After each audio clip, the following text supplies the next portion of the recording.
As you know a is equal to p into 1 plus r by 100 की power n.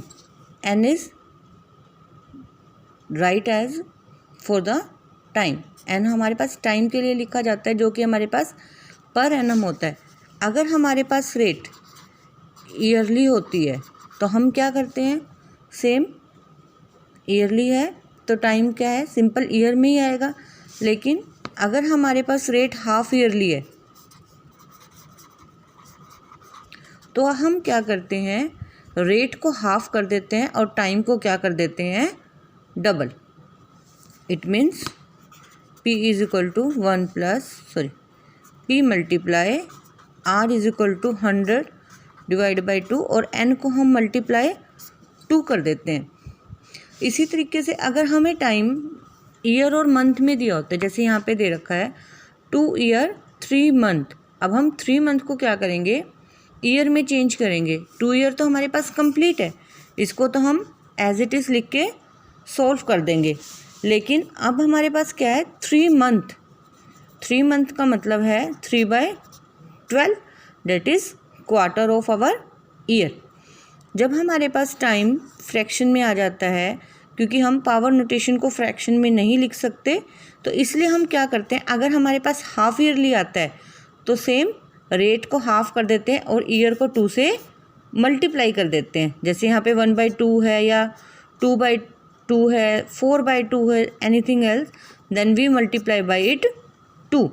अगर हमारे पास half yearly है, जैसे 1/2 multiply 2 और रेट को क्या कर दिया हमने, हाफ. अगर हमारे पास क्वार्टरली है, जैसे 3/12 आया है, 3/12 आया है तो इसका मतलब कितना हो गया, 1/4. तो हम रेट को 4 से डिवाइड करते हैं और टाइम को 4 से मल्टीप्लाई कर देते हैं. तो इसी तरीके से हमारे पास अब 5th क्वेश्चन में है 2 ईयर 3 मंथ. 2 ईयर 3 मंथ यानी कि 2 ईयर तो कंप्लीट है और 1/4 यानी कि ये क्या हो गया, क्वार्टर. अमाउंट हम सेम वैसे निकालेंगे, p इंटू r बाय 100 की power, p into 1 plus r by 100 की power n. 15,000 into 1 plus 10/100, 2 plus 1/4, क्योंकि 2 ईयर तो कंप्लीट थे लेकिन साथ में क्या था, मंथ. अब 2 ईयर को तो हमने अलग लिख लिया, साथ में जब हमारे पास 1/4 है इसको हम अलग करेंगे. Now time is in quarter, so we divide the rate by 4 and multiply the time by 4. हमने यहाँ पे डिवाइड कर दिया r को, क्योंकि 10/100 था, सोल्व करके 1/100 10 आ रहा था, तो 1/10 मल्टीप्लाई बाय 4, 10 मल्टीप्लाई बाय 4 यानी कि 4 से डिवाइड हो गया, और 1/4 मल्टीप्लाई बाय 4, 4 से 4 कट हो गया. 15,000 इंटू 11/10 मल्टीप्लाई 11/10, क्योंकि 2 ईयर कंप्लीट थे. अब यहाँ पे टाइम कितना बचा, 4 से 4 कट होने के बाद 4, 40 प्लस 1 41/40.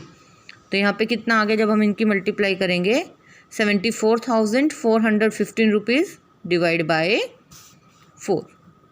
तो रानी को कितना पे करना पड़ा, 18,603 रुपीज़ 75 पैसे.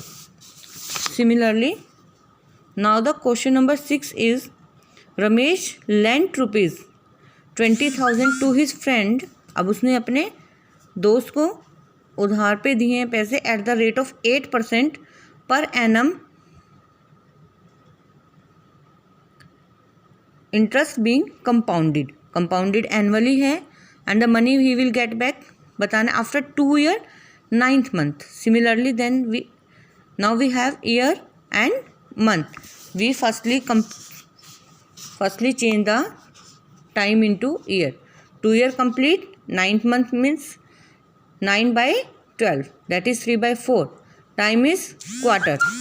Same as the question, 20,000 into 1 plus 8/100 की power 2 multiply 1 plus 8/100. Now here we have time as 3/4. We divide the rate by 4 and multiply the time by 4. 4 से 4 कट हो गया तो यहाँ पे भी टाइम कितनी बार लिखा जाएगा, 3 टाइम, क्योंकि हमारे पास ऐसा वे नहीं है कि हम पावर नोटेशन को फ्रैक्शन में लिख सकते हैं।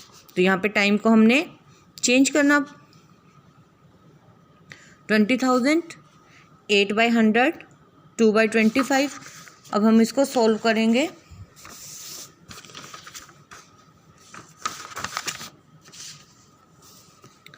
$20,000 multiply 27/25 multiply 25 because 25 plus 2 27/25 and here 54 जा